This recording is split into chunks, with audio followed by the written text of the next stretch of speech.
They say small business is the backbone of America. So what's the best way to support a small business? It is to learn more about them and share with your family and friends. We interview founders from across the world who have started and scaled their business through the ups and downs, long hours, and the rewards that come from sacrificing their time to build their business. Welcome to First to Arrive, Last to Leave, the journey of an entrepreneur. All right, welcome to another episode of First to Arrive, Last to Leave. How to remember the title of the podcast. I'm Erin Greger. I'm Courtney Radloff. All right, today we have another very special guest, all the way from Fort Worth. Chris, thank you for driving out here. But we have Chris Botvidson of Fuel and Spark Media. Got it right, the founder. Chris, welcome. Thank you. All Nice right. to be here. Happy you're here too. I'm very excited. I know I've met you previously. You were a guest on one of my client shows, and I scared him a little bit because I'm like, hey, we met. And he's like, we did? And then I realized I wasn't there. I just saw your video and thought you were my best friend. So I apologize for scaring you that day. But Chris, first, before we jump in, tell us about Fuel and Spark Media and what you guys do. Yeah, okay, cool. So, Fuel and Spark Media, we do video production and social media campaigns for our clients. And so what we really like to do is kind of position ourselves as a content creation engine for our clients who need consistent video content on a regular basis to push out on both paid and organic social media campaigns. So that's the content side of what we do. Then we also run and manage paid social media campaign advertising. So that's what we do, is we help our clients feed the machine of social media. Do you work in certain verticals, or like ideal client? Are they like to consumer, B2B? What are anybody you're typically? Yeah, generally speaking, direct to consumer is really an awesome client for us. Okay. Because that's where, especially on the product side, you're always wanting to run new campaigns, and Facebook, Instagram, Pinterest, these social media advertising channels are still getting super strong returns. Maybe not, quite as much as they were 4, 5, 6 years ago, but it's still the most affordable way for e-commerce businesses to advertise and show returns. Yeah. So when you're shooting video, are you shooting in studio, or do you go to the customer's, let's say, warehouse or office? And you mentioned it, there's product-based businesses, but what other businesses? Yeah, so on the video production side of things, we really we will work with anyone. We don't have like kind of a niche there. So we've done work for American Airlines, going and shooting some PR type stuff, capturing events and things like that. Some of our videos get pushed out to news outlets for them, and they use it for PR, their YouTube channel and things like that. For product driven stuff, it's kind of depends on the type of video that we're producing. We do a lot of product photography and product videos. Mm-hmm. So a lot of those are in a studio. However, if it looks better and we can do it like on a location, we'll do that too. So generally speaking, we kind of go on location and studio depending on what we're doing. What we kind of do is focus on, especially for e-commerce and social marketing, different parts of the funnel, like different types of video works better than other. So if we're doing like the brand awareness kind of personality thing for a brand, and that'll be a lot of times more kind of like lifestyle type content where we're going to be on location. We may have actors and talent. If it's a model kind of thing, like if it's a jewelry brand, for instance, we'll probably do a studio session with models and the product and the whole thing. So it just kind of depends on what we're shooting. Okay. So tell us the history. So I'm assuming you was a little bit about what you were doing before, and then what made you say, you know what, I want to start my own business. Yeah, so started my own business in 2010. Wow. Okay. So a long time ago. When we started, we were more of like a graphic design shop. We did a lot of branding, website design and development. And then that just kind of snowballed into offering email marketing and then doing social media marketing and a little bit of print ads and then a little bit of this, a little bit of that. And after a while, toward the end of 2019, kind of decided it's too much trying to be full service, trying to be everything to everyone. We were having trouble finding project managers that knew how to do like all of the different things. And as a small business, you know, like bringing in someone from an agency for $130,000 a year wasn't something that we were able to do. Yeah. And so we decided we were running social media campaigns for a few of our clients and they were getting strong results. We were doing some video production, and so we like doing the video production stuff. It's fun, it's creative. Then whenever you're pushing it out on social, then we were seeing strong returns. And so just kind of, I personally did a lot of soul searching as the owner, and kind of like asked myself, like, what if we just did that? What if we got rid of everything else, knowing that there's a demand for video? Mm-hmm. Pretty much every marketing campaign needs it, and we're getting strong returns on social. Can we cut out all of these other things and just have a business doing that? So talked to some mentors, talked to some other people in the agency world. I reached out to someone in Nashville who was doing what we were doing, wanting to do, and just picked a lot of people's brains and decided that was a move that we wanted to make, or I wanted to make, just to kind of scale down our service offerings. And so we rebranded our agency. And the unfortunate part of doing all of that is I still believe it was the right move to make, but we were going to launch our new agency brand in March of 2020.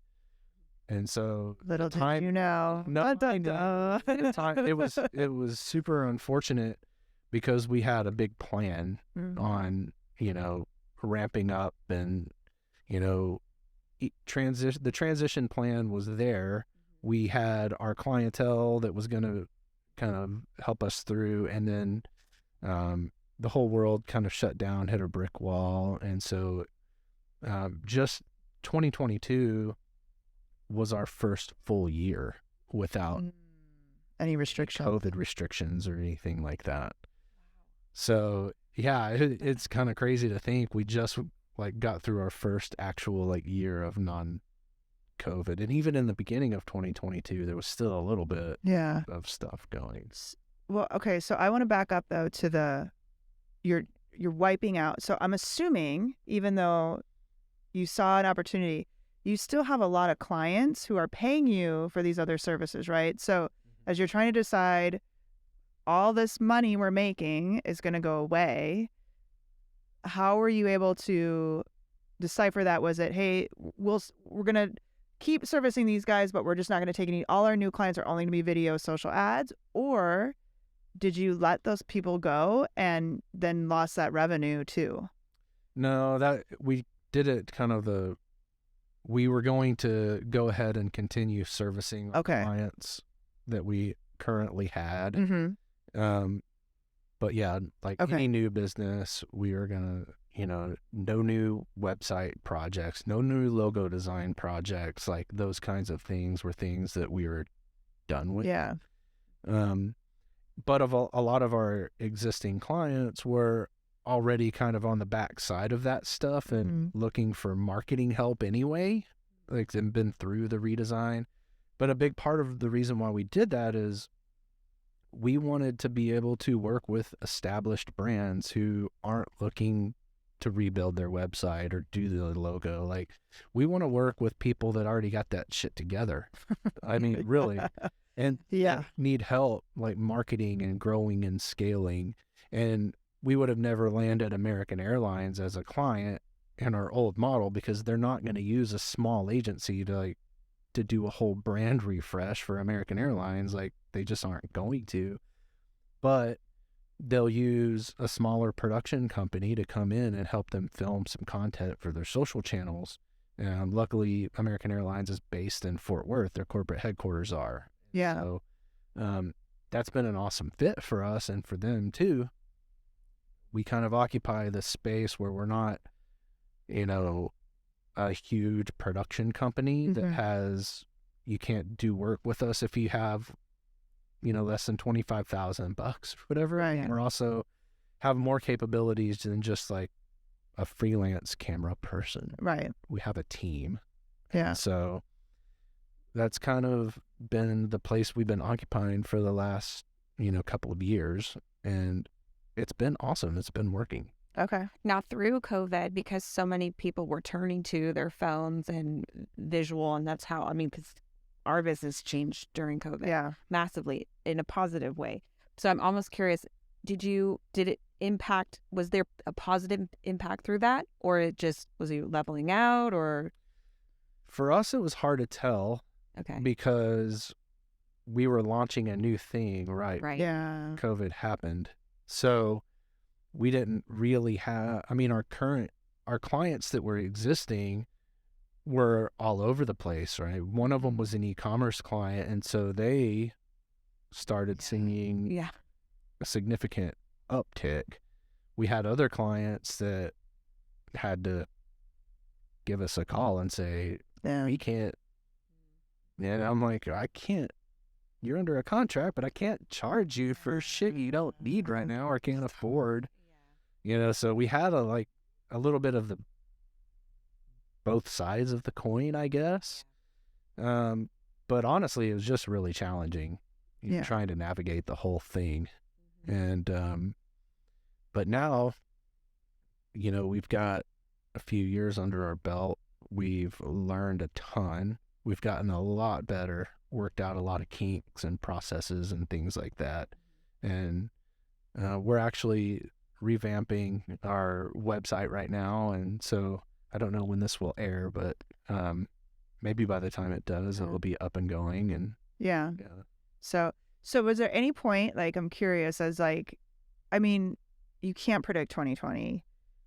You launch this thing, you're kind of a rocky, trying to hope. Was there a time where people were like, hey, do you still do websites? Could you do it? Or that old business is trickling in and you're like, oh. We did take we took on 2 clients that needed some things that we had offered in the past. One of the clients was a marketing director that we had been doing work for years. She got a new position at a new company. They needed a new website. I know her. I knew she would be great to work with. Yeah. And so we took that on. And then another client needed a little bit more full service than just the production and social. So we stepped in and helped them do that, plus, a little bit of email marketing here and some print ads and things like that. But yeah, so we did reluctantly take some of those things on, but we had to have that revenue. Yeah. Okay. Just curious. So I know like I said, we met before. I know there was part of a business partnership you started into that changed. Can you talk, and you don't have to go into the details as to why, but I'm always curious, what your journey was going from, all right, I've got this business partner I'm working with, to now all of a sudden I'm on my own, and how that transition was for you too. Yeah, it was challenging. So brought on a business partner 2013. Oh, so you were solo, okay. Yeah, I didn't realize brought that. on a business partner 2013. By 2018, he had helped me grow and build the business, but there was just one or two kind of fundamental things that we were not able to get on the same page on. And so we were working well together. It was an adjustment period, bringing him on and actually having someone else there. That was a growth period for me personally. Yeah. Then we worked really well together for a few years, and then it got to a point to where it just became time to part ways. Yeah. We still get together and have drinks. We're still amiable. He's still a minority owner in the company, Okay. but totally out of the day-to-day. But the transition was tough because I think whenever you do have a business partner, even though you're not seeing eye to eye on a lot of things, I think when they're gone, you realize all of the things that they were doing that you Yeah. now like have to do. Yeah. And so that transition should have been handled a little bit better. We probably should have given ourselves like a little more of an exit ramp, Yeah. transition ramp to get some of those things, because it was like when the lawyers and the attorney paperwork was all signed, then like it was like, okay, now Bye-bye. Yes. so it was challenging 100%, but got through that, got systems and processes that were not in place got put into place, and softwares and things like that. So things that the business needed anyway. So when did you go through Goldman? Just recently. So He's a newbie. yeah, I'm a newbie. Well, because he just said systems and processes. So I was like, well, that was like, Yeah. it must have been during Goldman, but that you had to do that prior to. Yeah, we had to do that prior to, but then I'll fast forward to 2020 and the new business video production. While we did it, it wasn't like, it was just like a smaller part of our business. So Yeah.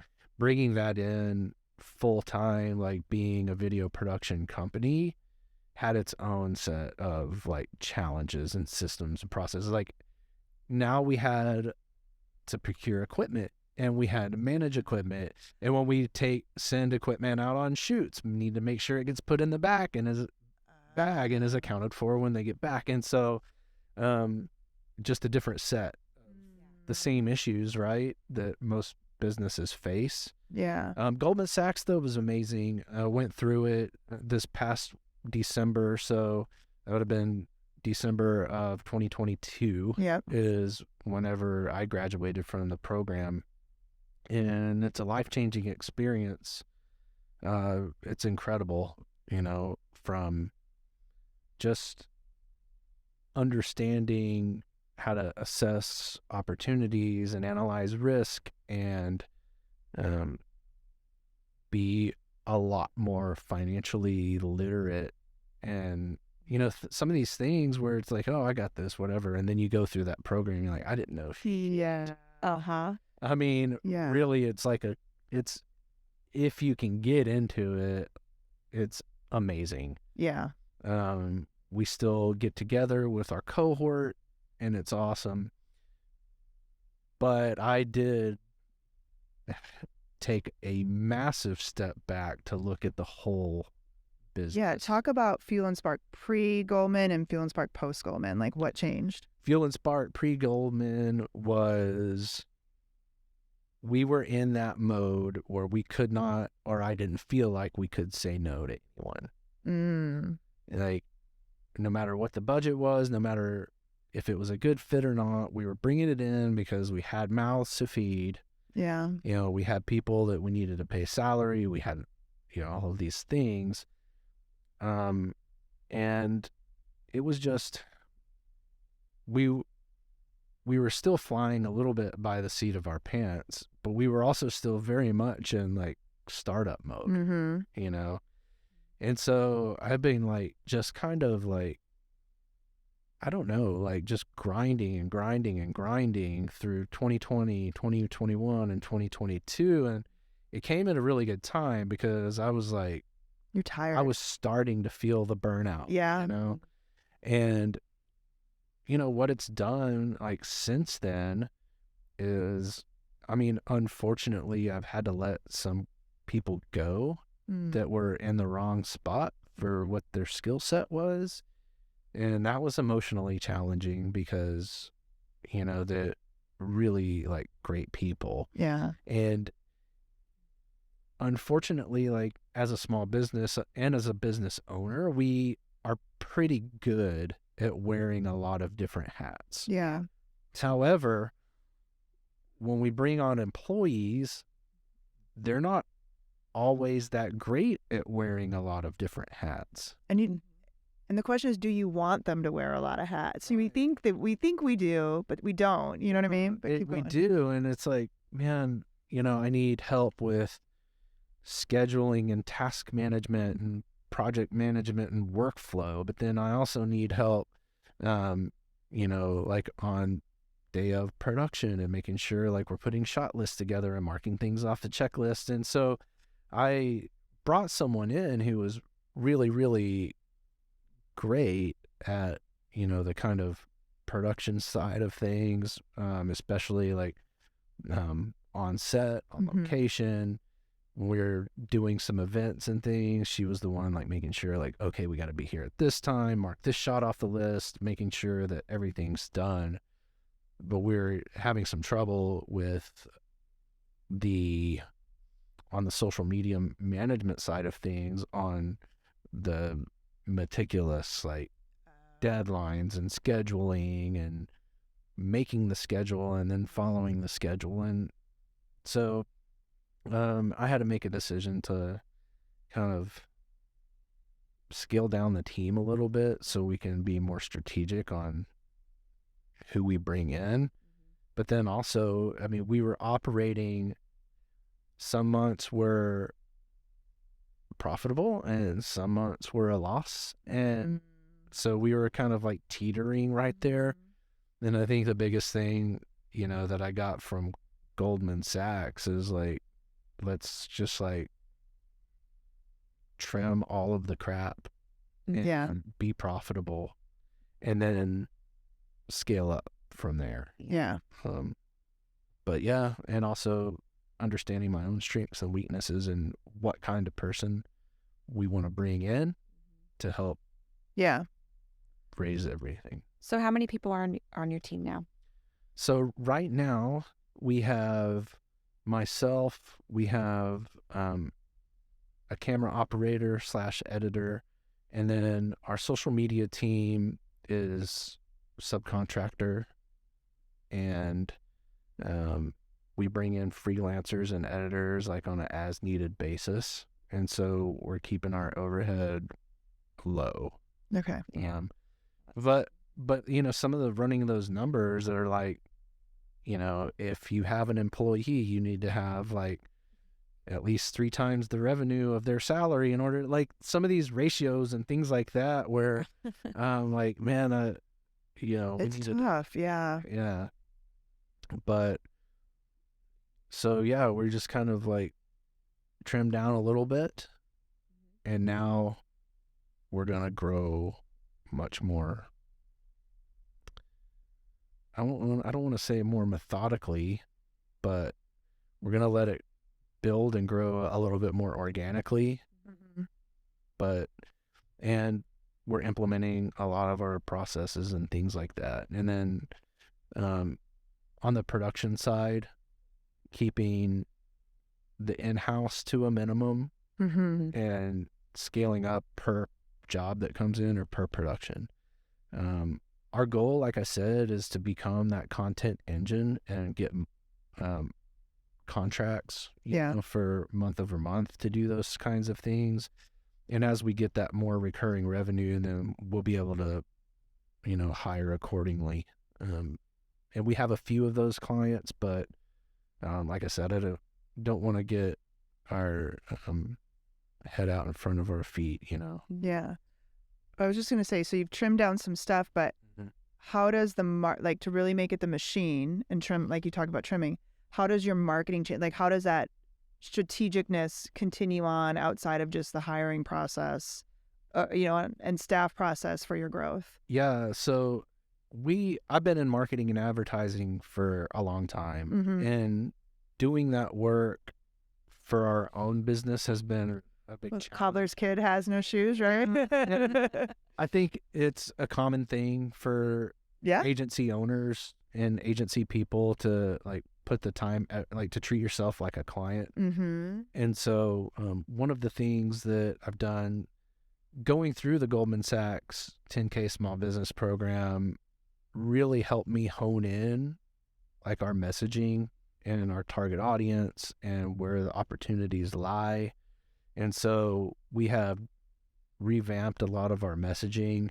We have brought in like outside help to do some branding and graphic design work. So we're going to be launching a new website, starting fresh with our own social media presence and content to where everything looks a lot more dialed in and curated. A lot of the things that we're trying to tell our clients to do, we're going to be doing that. So that stuff will be rolling out over the next month or so. The look and feel is already done. Now it's all about, getting everything built out, ready to go. And I think we're going to be much more dialed in when people see us and encounter us anywhere online to kind of scale up from there. So when a client comes to you, do they often know what they're looking for, or do you have something that you're like, hey, these are the strategic plan that we put in place for you, or do they come and kind of tell you what they think is going to work? I'm curious because there's always like we work with social media stuff in the past, and there's always like this creative thing, and I'm like, that's not really the voice of the brand, but like I at some point don't know what you do it all, right? So sometimes people come to us and know exactly what they need and want. American Airlines was they were really cool because they were like, we're having this really cool event that we want to make sure that we capture. But then they were like, what is the story? What does it say? What is the end result? We want you guys to have a lot of kind of creative freedom there. Yeah, it was really cool. And we did about 4 or 5 projects for them, and every time that was like the way we worked, and that was really cool. A lot of times people will come to us and say, hey, we need a video for this one thing, and they have an idea of what they want. But once we start kind of really uncovering and going through our process, sometimes we can shed some light on some things that may work a little bit better. And I think one of the things that we try to do is a lot of times when people come to us for one video, and we're like, okay, that's cool. You want one video. How are you going to use it? Where is it going to go? What kind of return are you going to get on one video? Versus like, can we take a look at what your budget is maybe for the whole year and figure out like, how can we film for like an entire day and get enough content to produce, a series of videos or something that's more like campaign driven that might move the needle.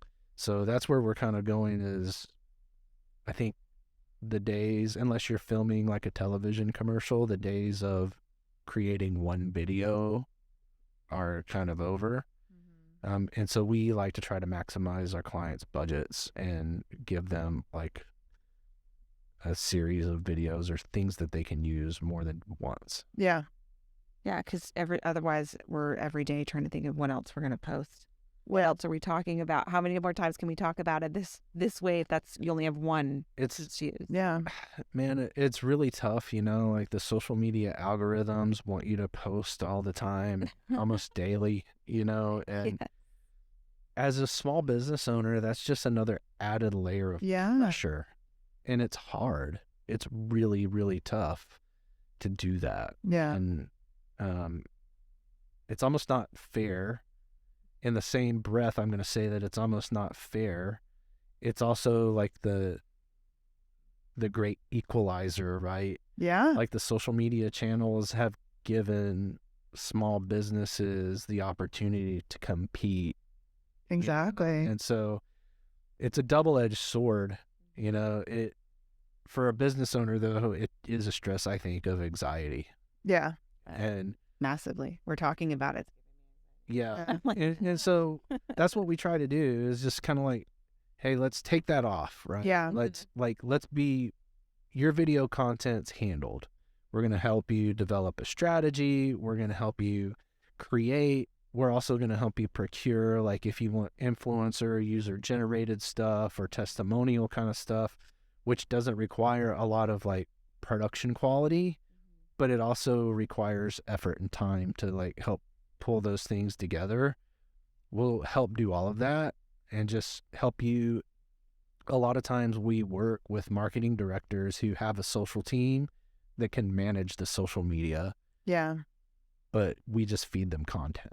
Yeah. Oh, that's really Right. And we have other clients who want us to handle it all turnkey.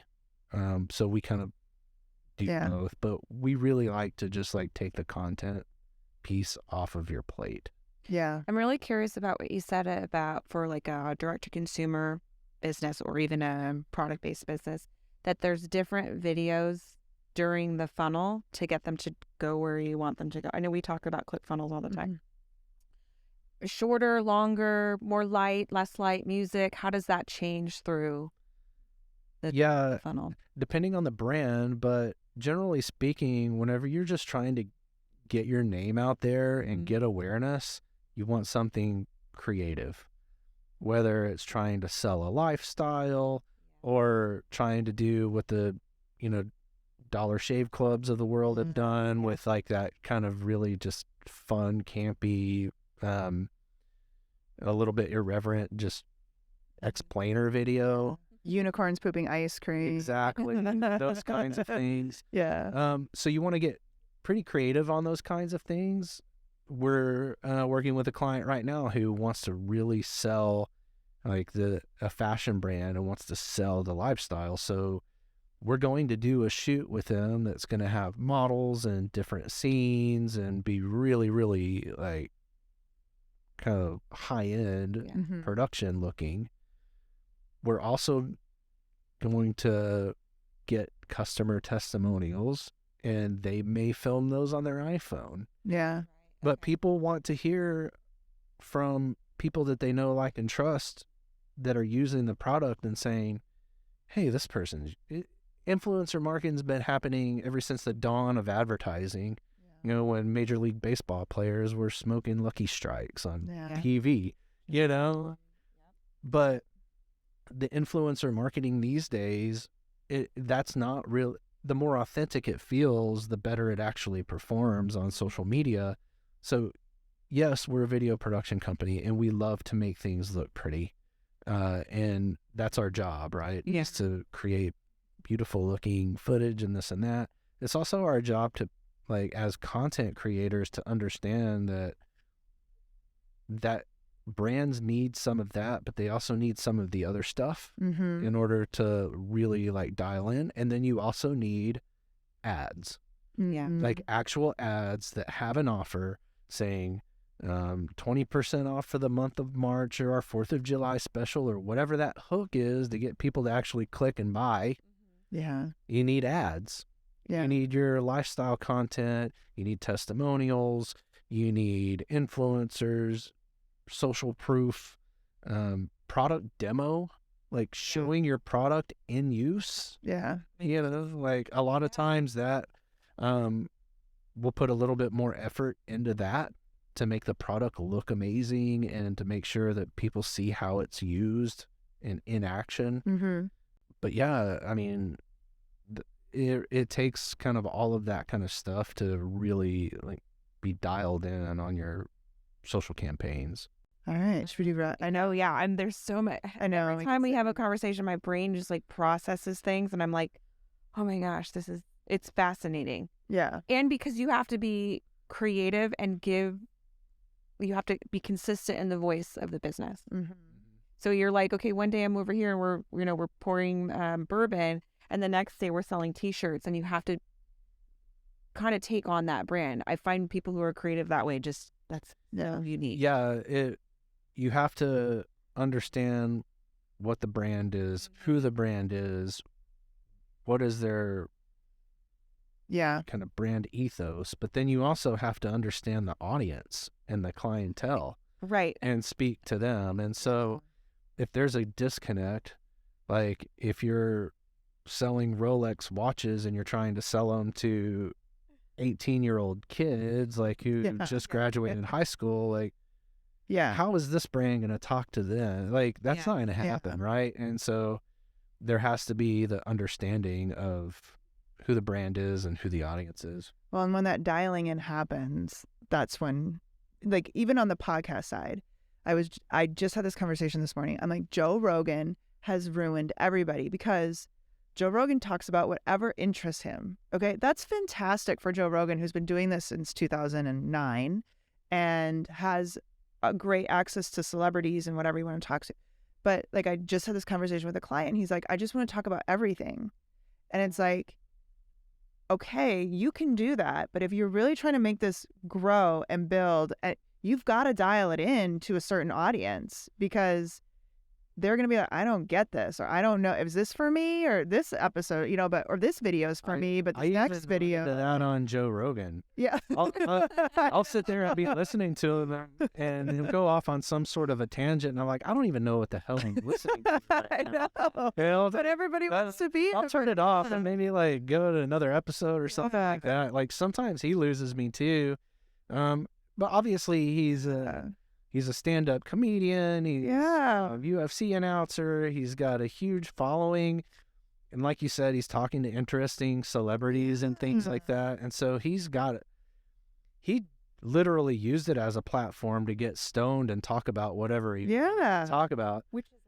Which is what his audience wanted to hear. But then everybody's trying to replicate that. No. Maybe not. I don't think so. But I've got some sort of interesting twist on it. But it's like to circle back to the video, it's like you've got to dial, and that's what I tell people. I'm like, you've got to dial it in because the magic of growth happens when you know who you're talking to and you speak their language, right? And they're like, boom. And it's a hard thing to do, but once you get that and all your videos line up and the ads, and like I always joke about, it was a brand, I'm drawing a blank on it, but they were a pimple brand when I was growing up. They're Proactive.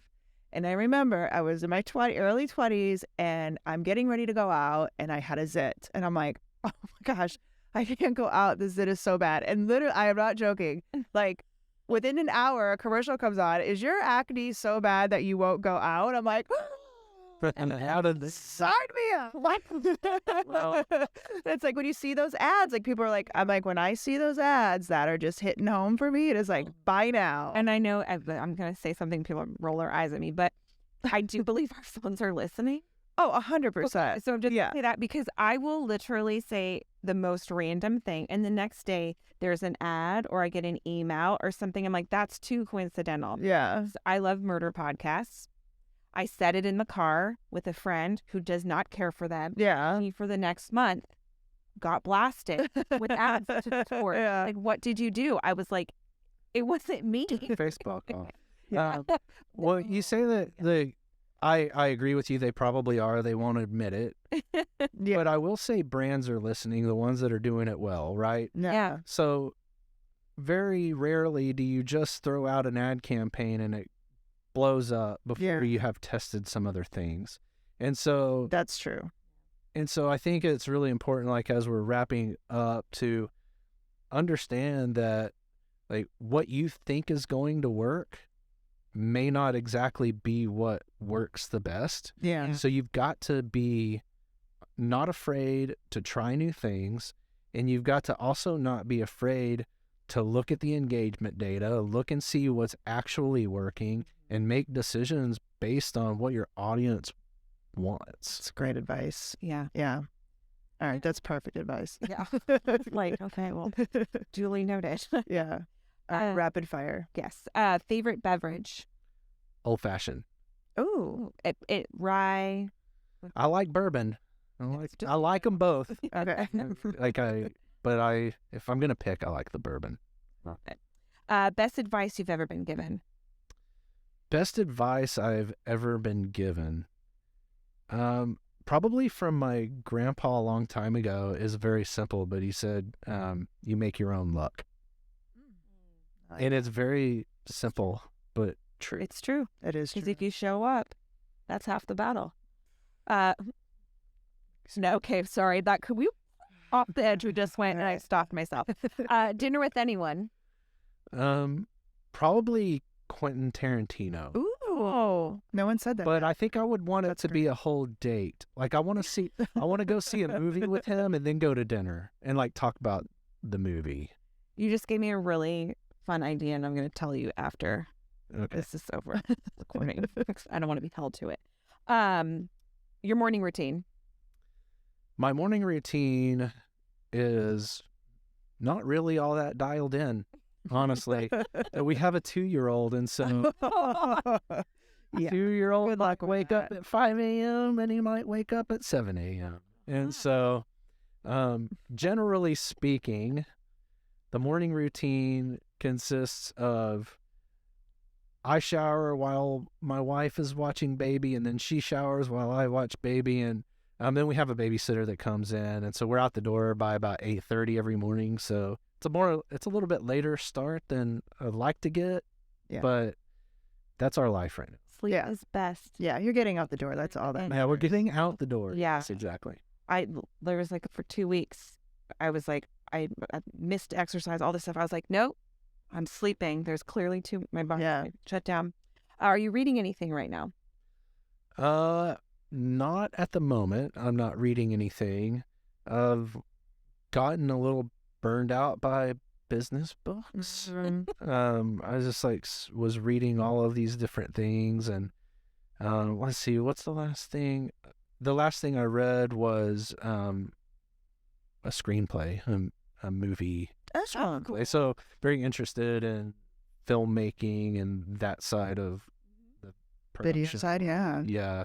And so, yeah, I've been just kind of like trying to read more for entertainment right now than learning. Sometimes you have to just sit and apply the stuff you're reading from business books and stop reading more business books. Yeah, I agree. I'm just like, I can't, I'm not there right now. Yeah. My headspace and my brain space is full of information right now. So Yeah. I just need to kind of like take some more me time, I think. Yeah. Top bucket list item. Top bucket list item. I thought of this one and now I can't remember what it was. I would like to go to outer space. That would be awesome. Yeah. So would you be one of those that would pay if you like the 18 million had 18 million just sitting around? Would you pay Bezos and go up there, or you would? Okay. I mean, if it was like something that I felt like I could afford. No. Right, but I'm saying like even if I had the money, there's no way in hell I'm going. Like I don't have any desire to do that. I say you just screw paying for it and just offer to film it and make content. Oh, there you go. There we go. Yeah. Elon. Just saying, and I want to get to go meet him because a guilty pleasure. Is Lady Gaga guilty pleasure? Yeah, I mean, sure. Okay. She's pretty badass. Yeah. All right. I was not expecting What's your favorite that from song you. that she sings? Poker Face. Oh my God, I literally was thinking that in my head. I'm like, is it going to be Poker Face? Anyways, okay. So funny story on that. We went to the Super Bowl in Houston. A buddy, my ex-business partner and I, we went to the Super Bowl in Houston, and she performed the halftime show, and it was like pretty incredible. Yeah. Yeah. Yeah. That's That would be- awesome. She would be one to see in concert. I have seen her in concert. I'm gonna be honest with you. It was too much of a production. I'm like, just sing. Like that's my kind of concert. Yeah. Yeah, like Adele. Like Oh. Adele just stands there and sings, and I'm a happy. Yes. Yeah. Gaga's just like over the top and there's Yeah. like, But yeah, there was like this. I love Lady Gaga, but there was like this whole like their mom, and I'm just like, just sing this. I don't need all the drama behind. Well, Anyway. I think that the show that I saw her, I only saw her at the halftime show, but she had 30 Oh minutes. yeah. There was no like time for storytelling in between songs or anything like that. It was Yeah. like start to finish, like Yeah. a performance. Yeah. It was epic. Yeah, no. If she would have like moved it along, I would have been happy. But anyway, so what were you gonna say? so I'm running through my head. I'm like, Pink. Oh, Pink is amazing Pink. live. Yeah. Here, and I I'm going to actually, take Adler for. I'm going to take Lily. So we'll have to go. Oh, okay. okay. All right. Now we're side guys. All right, Chris, if people wanted to get a hold of you, where should they go? Go to fuelandspark.com. Find us on our social media channels at Fuel and Spark. And personally, hit me up on LinkedIn. Send me a message. I'll try to answer. I'll try to filter through all of the spam that I get. Yeah. If you're a real person, I mention the podcast or mention something that makes you feel like you're not a spam bot. All right. And of course, all that'll be on our notes page over at First to Arrive, Last to Leave. Chris, thank you so much for joining us. All right. Thank you guys for having me. I really appreciate it. Absolutely.